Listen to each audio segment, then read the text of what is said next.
Hey guys, it's Ben. How's it going? Hope you had a great week. My week was pretty dang good, if I must say so myself, and I will. It was pretty dang good. I liked it. The pain in my foot has lessened a little bit. It's still not completely gone though. You guys, I quit taking Mounjaro about 3 weeks ago because I thought that I was having some reaction. My foot pain was reacting to the injection that I was giving myself. Every week I would give myself an injection, and that night my foot pain would be worse than the last injection. It'd be terrible, and it would wake me up a couple of times a night on average throughout the week. I quit taking it about 3 weeks ago. People were worried about me gaining weight, and I'm not too concerned about the weight gain because, you guys, as I've been doing this weight loss thing with the Mounjaro and everything else, even before that, when I was losing weight on my own through diet and exercise alone, I had a plan.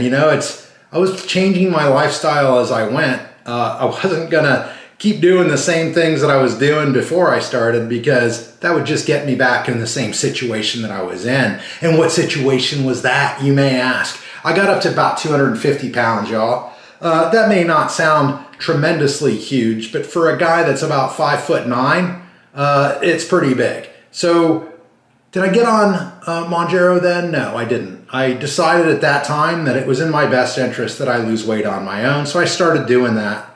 This has been a process, y'all. I started losing weight on my own, and after about a year and a half, I got down from about 250 to about 180, 190, and that's kind of where I plateaued.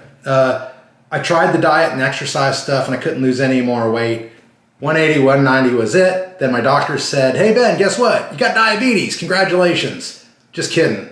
I got diabetes, and I'm gonna put you on this stuff called Mounjaro. It'll take care of your diabetes, and by the way, the side effect is you may lose a couple of pounds. I was about 180, 190 when she said that, and here I am all these months later. That was back in February, actually. And all these months later, here we are in the middle of June, and I am at 152, at least I was last week. We're gonna weigh in just a couple of seconds to see where I'm at. Now, before people start freaking out when I do gain weight, that's my intention, you guys. I had set my goal weight for between 150 and 160, and I got down there, you guys. Not only did I get down there, I got below 150. I got to 149, and it didn't feel good, and it didn't look good on me at all. 150 doesn't look good on me either. So we have upped my goal weight. I know. I went from 150 to 160. Now I'm aiming for 155 to 165. That's going to be my goal weight. And I'm trying to get up to that bottom tier, that 155. 152 last week. Let's see where I am this week. And while we're doing that, we can talk about my blood numbers. So I wasn't really worried about the weight gain because I figured I could handle that on my own. I was more worried about my blood sugar numbers. Last week, my glucose was 128. This week it was 130. So it's up a couple of points, but I haven't taken any Mounjaro at all. And I'm back down to 149.4 pounds. Like I said, you guys, not too worried about gaining the weight. I actually lost weight this week, 149.4. I can kind of explain that though. The last couple of days I've not been feeling that great. I don't think it's medication related. It's just every once in a while I get the axe, and I had that this last week, and I just haven't felt good all day today and all day yesterday. I just didn't feel good. All right, so that's the update. My blood sugar increased from 128 to 130 on the average for this last week, and that's okay because my doctor said don't worry about anything diabetes wise until we're hitting 140 and above on a pretty regular basis. Now I did hit over 140 this week, but it was only one time, and it was the day after my son's birthday, so you can explain that away a little bit. But the rest of the time it was pretty good. So my average this week, 130, up 2 points from last week. And my weight is actually down, 149.4. I've lost 2.6 pounds. So the 2.5 pounds that I was hoping to gain this week, I actually lost this week. So there we go. Anyway. So you guys, now that update's out of the way, I thought we'd do something a little bit different this afternoon. And I thought that last night when I was perusing the interwebs. And I came across this article. It's more of an advertisement really, but it's an article by Reuters. And the title of it was called Added Health Benefits of Wegovy Zepbound Could Attract More Men, Doctors Say. So I read it. I'm going to read it to you, and I'm going to ask that you comment below and tell me the parts that you disagree with and the parts that you disagree with, or the parts that you disagree with and the parts that you may agree with. That's what I meant to say. So let me just read it real quick, and then I've got a couple of the comments below this article. I just had to include them because you guys have seen them all before, but I thought we'd talk about them. So let me read the article real quick. It's not that long of a read, a couple of minutes. So here we go. Evidence that weight loss drugs like Novo Nordisk, Wegovy, and Eli Lilly's Zepbound can cut heart disease risk, treat sleep apnea, and address other health issues may help convince more men to use them, 5 doctors who prescribe these medicines regularly told Reuters. Men prefer to shed extra pounds with diet and exercise changes before reaching for drugs, if they address their weight at all, doctors and 3 healthcare industry analysts said in an interview. Women are far less hesitant to seek a physician's help with weight loss and management, they said. The typical weight management program is female predominant in our clinic. It's almost 2 out of 3 patients are women, and that's pretty much common across the country. The doctor said, the obesity medicine researcher at Northwestern's Feinberg School of Medicine, so he knows what he's talking about.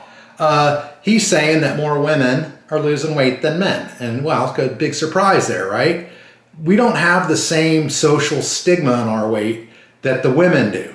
So when a man loses weight, he's not just doing it to look better, although that is the case in some cases. Most of the times, especially in my case, when I started losing weight, it was because I needed to improve my health, because I was afraid of dying. I weighed 250 pounds. And then when I got down to 180, I thought, well, that's a pretty good weight for a guy that's 5'9", but it really wasn't. I was still considered obese, and the Mounjaro helped me get down to a healthy weight. And now, that's where I'm at. And those weight loss benefits have other benefits to other things, and we're going to talk about that in a minute. Continuing on with the article though, female patients accounted for 78% of total prescriptions for Wegovy and 76 or more for Zepbound between January and March, according to US data from IQVIA. I don't know what that is, but it sounds pretty impressive. It goes on to say, yet obesity rates remain similar for both men and women at 43% and 42% respectively, according to U.S. government data. This chronic disease does not discriminate by gender, a Lilly spokesperson said in a statement to Reuters. Novo declined to comment on the gender subject entirely. U.S. regulators approved Wegovy for lowering heart risks in March. Lilly's Zepbound has been approved for sleep apnea symptoms, and the analysts expect it to be approved for that indication by early next year. So they are finding different things that these medicines can be used for. The apnea thing totally makes sense to me because I know that I snore a little bit when I was heavier, but when I lose weight, I don't snore anymore. And that's the same with the apnea. A lot of people, when they lose the weight, the apnea goes away.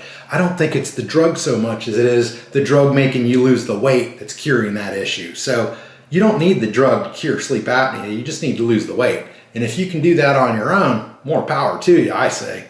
The article goes on to say the drugs from a class of medicines that also treat type 2 diabetes, called GLP-1 agonists, are also being considered to cut the risk or progression of kidney disease and for alcohol abuse, among other health issues. Such new uses could shift the gender balances, doctors say, and I agree. When people find out that the stuff helps you quit drinking. Okay, I'm going to finish it up and then we're going to get to the comments. Kushner said in his practice, male patients were showing more interest in these medications, both of which are taken as weekly injections in light of data showing their wider health benefits. Some patients think when you have multiple benefits, there's more value, said sleep and obesity medicine physician Dr. Audrey Wells. It's a more legitimate as a health treatment, not just a cosmetic treatment. And I don't know about these people that are talking about these things being cosmetic. Losing weight is being a cosmetic thing. Sure, You look better when you don't have all those extra pounds on. But that's not just cosmetic. For guys like me, I could care less what people think I look like. I wanted to lose the weight so I'd be healthier. And I think I'm gonna be healthier by losing the weight. I really believe that these medications are gonna help me live extra years. But some people don't. We're gonna get to that.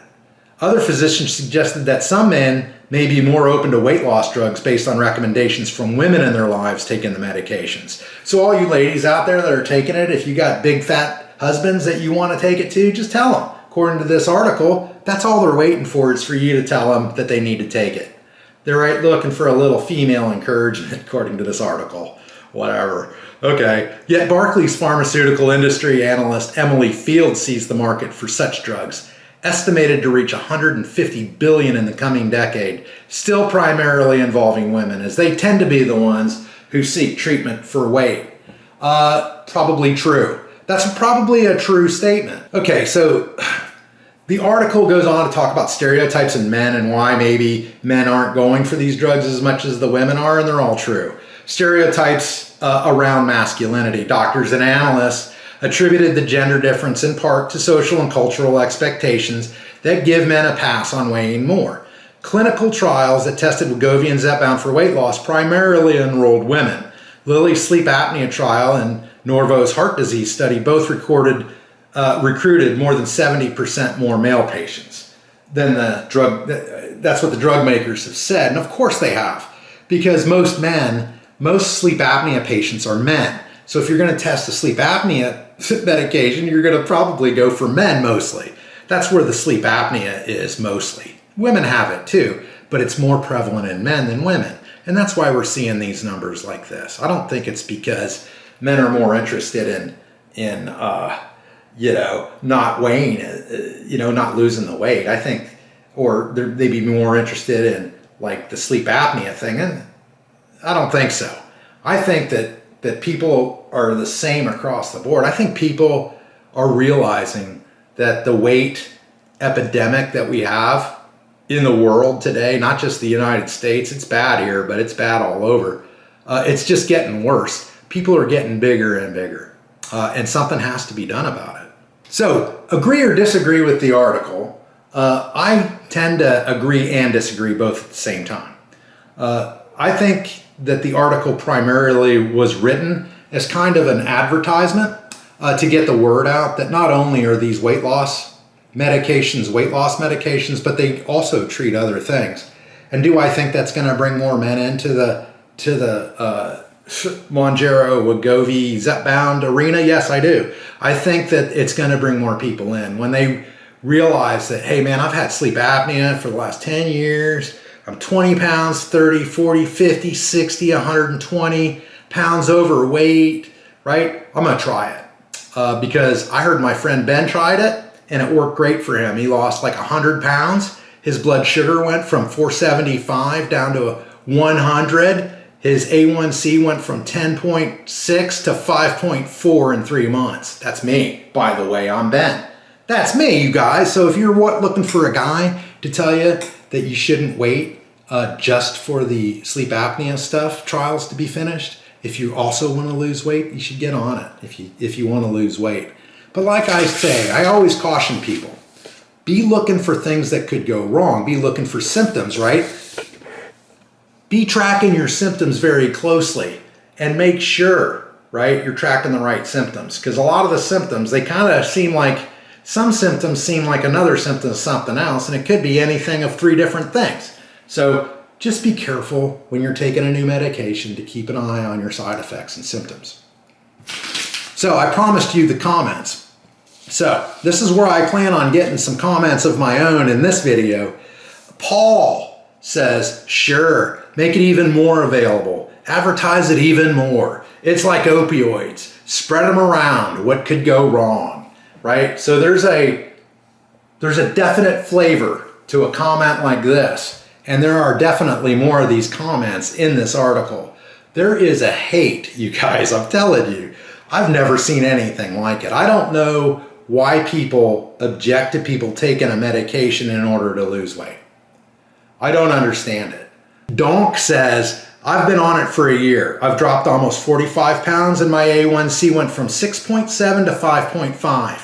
It's not all sunshine and rainbows though. It's expensive, even if insurance covers most of it. And I periodically get sick from it, nausea and diarrhea. It's been a net positive for me on balance. And I must agree. I've had foot problems, foot pain problems with this. I think that it's caused by this. I'm not really sure 100%. And that's why I had to stop taking it about 3 weeks ago.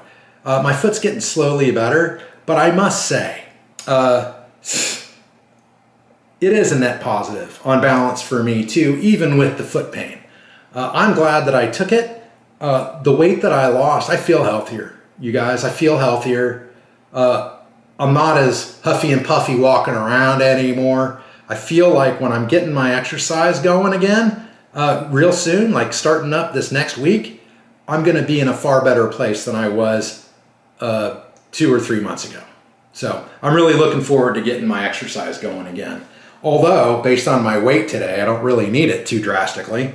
All right, another comment from Prez. He says, when these become generics and can be bought for $20 a month, voluntary use will pick up. I don't know what voluntary use is. That must be people that will voluntarily pay for it rather than involuntarily pay for it. It is expensive. He goes on to say, otherwise, this will be affordable for rich people. He goes on to say, otherwise, this will be affordable for rich people only. If obesity is an epidemic, then the federally mandated healthcare industry should be required to pay for these drugs for anyone with a BMI over 30. And I completely disagree. I think, yes, it is an epidemic, but I think that we are each our own sovereign citizen and we're each in charge of our own healthcare, right? You shouldn't have a federally mandated healthcare program. I don't even know what that is, but you shouldn't have one of those coming up and saying, hey, fatty, you need to start taking this Zepbound because you exceed our weight limitations, right? And that would be what that would be all about. And that's how they would make it mandatory. But they're not going to make it mandatory because that'd be silly. Marco says, as a guy, I wouldn't use drugs for weight loss. You see the women who use it, etc., and their faces are sunken in and look old. It is true. Some of these women that are using it for cosmetic purposes, they overdo it. Just like the Botox with the lips. Some women, they can use the Botox and it looks natural and you can hardly tell. It just makes their lips look fuller. But then other women just don't know when to quit. And they inject those lips until they look like their basketballs about ready to explode and look ridiculous. But the same thing happens with all drugs across the board. All drugs can be abused and will be abused as well. Especially by Hollywood actresses that are trying to remain 30 when they're closer to 80. All right, guys. Now, out of all these comments, this one that I'm about to read to you is really, really the one that I would like you to respond to the most in the comments below, if you would be so kind. Tell me what you think of what this guy has to say. Teutonic Wraith is his moniker, and he says, obesity is not a disease, it's a choice. Choose to exercise. Choose to make lifestyle changes. Choose to be better than you are right now. It's not that hard, but it does take time and it requires an iota of will and determination. Just an iota of it, y'all. Get on it. That's all it takes. I don't know why you guys are messing with weight loss drugs when all you need is an iota of willpower. That's it. Joe responds to him and says, that is the opposite of what medical science has found. It may seem logical to the untrained mind, uneducated, or just mean-spirited, but it's factually incorrect. And he's right, it is factually incorrect. Teutonic Wraith, you're kind of a jerk, and probably don't even know that. Maybe you do. So what do you guys think? Is it a choice? Do you get to a certain point where it's not a choice anymore, where you need help? Where the amount of weight you have to lose will take decades and you may not live decades based on your health because of your weight, stuff like that. These people don't take anything into consideration, right? A lot of people they don't take the drugs. And I think this is why this article is coming out too, you guys, because to make it socially more attractive to men that have an issue, right? Some kind of a weird, I don't want to be thought of as a woman taking some weight loss drug, right? Oh, but it helps my sleep apnea? That's what I take it for, the sleep apnea. I don't take it for my weight loss, right? Of course they don't. And that's what, when I first started taking this, I wasn't taking it for weight loss either. That's a true statement. I was taking it for my diabetes. But I gotta tell you, the side effect of the weight loss was awesome. Very unexpected. I mean, I expected it, but I never imagined it'd work so well. I'm so happy, I can't even tell you. You guys, next week, we're gonna talk about other stuffs. And if you want me to talk about anything in particular, just ask in the comments below and I'll be happy to address them. Talk to you Tuesday.